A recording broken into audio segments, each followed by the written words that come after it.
Hola, bon dia, benvinguts i benvingudes a la ràdio de l'Escola Jaume el Conqueridor. Són les 4 de la vesprada en Catarroja, les 11 del migdia en Ottawa, Canadà. Avui farem el programa Andrea, Adrià, Lucía, Sara, Alberto i jo, que sóc Robert. Anem a entrevistar a Juan Artola, que ha sigut l'encarregat d'organitzar l'any per commemorar el centenari de la banda de l'Empastre, i també a Pasqual, que va ser un membre de la banda.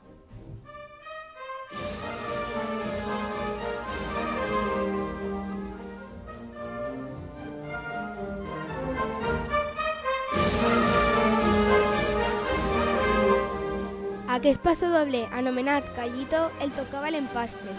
Aquesta banda es va fundar l'any 1915 en el carrer del Peix, al barri de les Barraques. Músics de 3 bandes de Catarroja es juntaren per fer una sola banda còmica i divertida per a que la gent s'ho passara bé. A poc anaren agafant fama i fent-se més coneguts i varen arribar a viatjar per tot el món. La banda de l'Empastre actuava normalment en places de bous. Un dia, mentre estaven tocant, el varen soltar una baqueta i es varen seguir tocant. Això va agradar i a partir d'ahir li donaren un toc més còmic a les seues actuacions. La banda va recórrer tot el món durant 85 anys. L'any 2000 es varen dissoldre. Com que enguany fa 100 anys de la seva fundació, hem convidat a Juan Artola, que ha sigut l'organitzador del centenari. Juan va ser mestre de la nostra escola durant 10 anys. Juan, abans de ser mestre, va pensar en dedicar-se a alguna altra cosa? Hola, bona vesprada a tots. Gràcies per haver-nos invitat. Responent a el que m'acabes de dir, de molt menut ja pensava en ser mestre, en dedicar-me a treballar en els xiquets i xiquetes. Ha sigut sempre una passió, ha sigut algo que m'ha agradat de sempre. Per què va decidir ser mestre?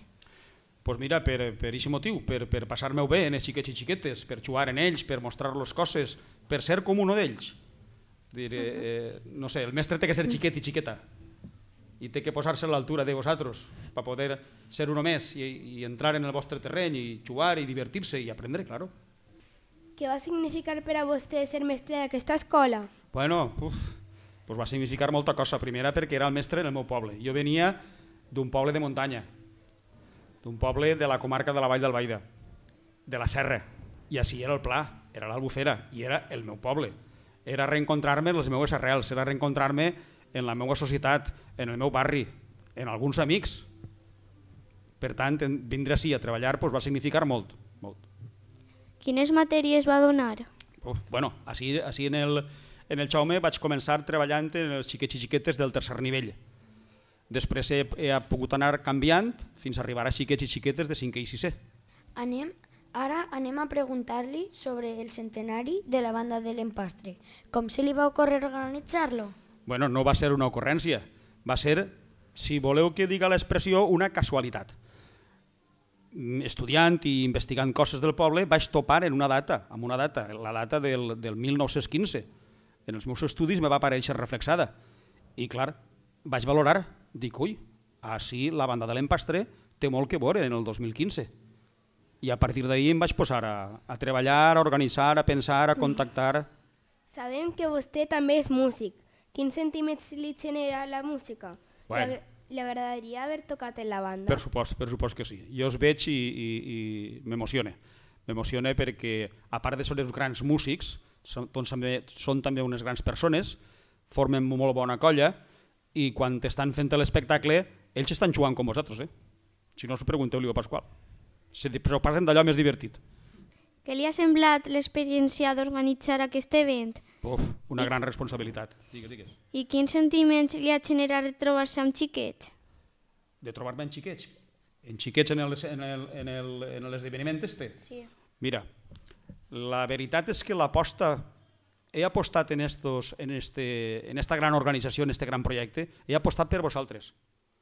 Perquè les nostres generacions, la generació de Pasqual, la meua, la del vostre mestre Joan, sí, hem escoltat alguna cosa de l'Empastre, però vosaltres no haveu sentit parlar res, a no ser que hàgiu tingut la sort de tindre algun membre relacionat amb l'Empastre familiar que vos hagi pogut contar alguna cosa. Però ha sigut tan gran, o han estat tan grans, aquest grup de persones, aquesta banda del vostre poble, que no podem deixar-ho perdre. I vosaltres, la memòria, ja s'havia perdut. He apostat molt fort per vosaltres, perquè les generacions de vostra, dels jovens, dels escolars, els de l'institut, els de secundària, conegueren quin és el patrimoni del seu poble, per a que se sentigueren orgullosos i orgulloses d'això.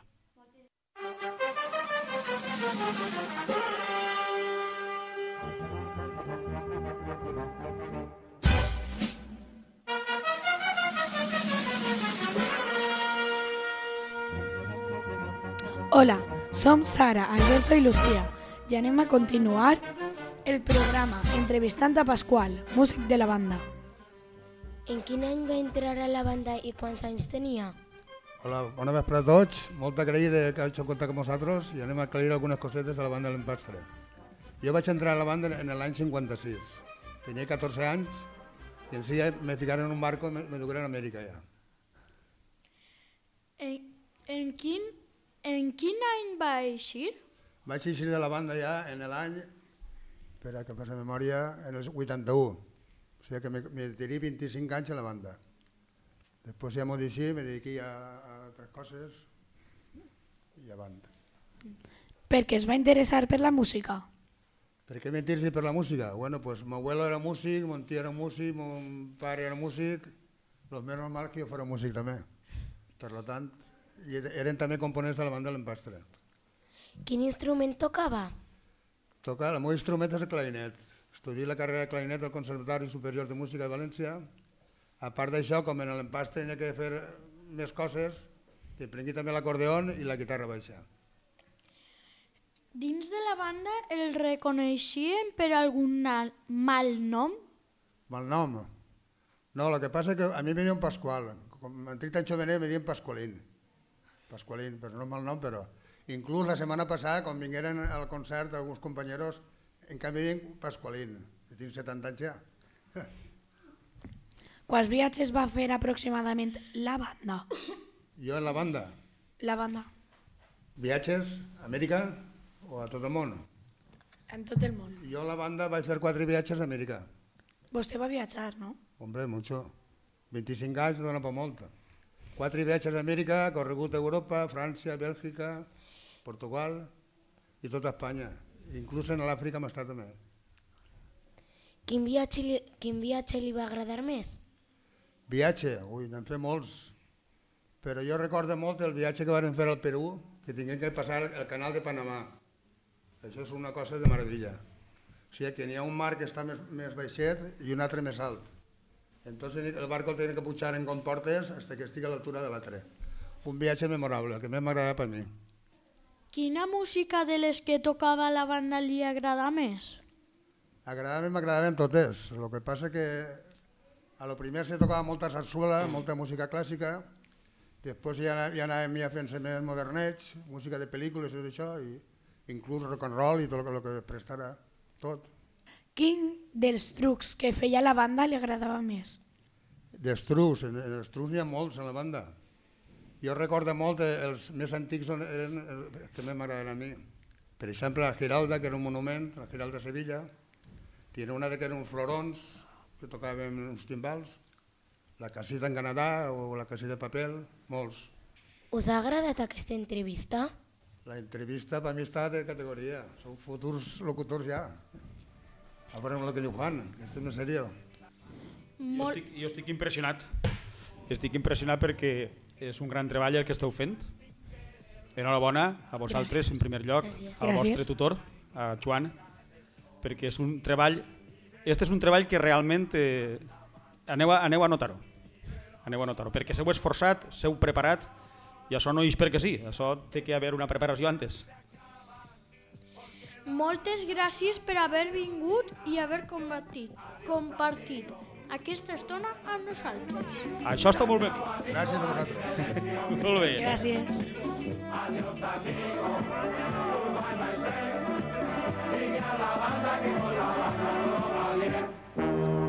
Bajarás a la calle corriendo, de repente queriendo cantar, porque el cuerpo te dice de pronto que no seas sordo, que le hagas bailar. Bailarás todo el tiempo del mundo, bailarás